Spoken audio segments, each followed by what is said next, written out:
ও মাই god, BPL এর ফাইনালে হারবে বরিশাল। ম্যাচের আগেই ফলাফল ফাঁস করলেন জ্যাথেশি টিয়া। কিন্তু কেন বিপিএল এর ফাইনালের আগে বরিশালকে নিয়ে এমন চিন্তা? বিস্তারিত জানুন পুরো ভিডিওতে। এবার বিপিএল এর কোয়ালিফায়ার ম্যাচে তারকা প্লেয়ারদের আগমনের শেষ।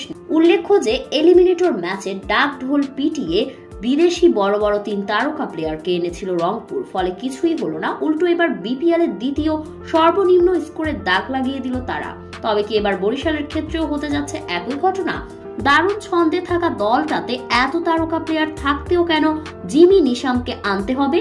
পরে আবার রংপুরের মতো হবে না তো বরিশাল? সেটি এখন দেখার বিষয়। তবে জ্যাথেশি টিয়া বলছে হারার জন্য আরো একটি ভিন্ন কারণ। তাওহিদ হৃদয় যতবার যত দলেই ফাইনাল খেলেছে ততবারই সে দলটা নাকি হেরেছে।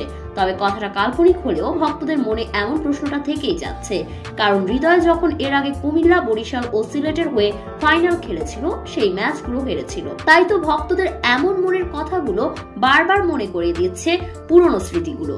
তবে এবার সেটা নাও হতে পারে, কারণ সাথে আছে ক্যাপ্টেন তামিম আর দারুণ ছন্দে আছে তার দল।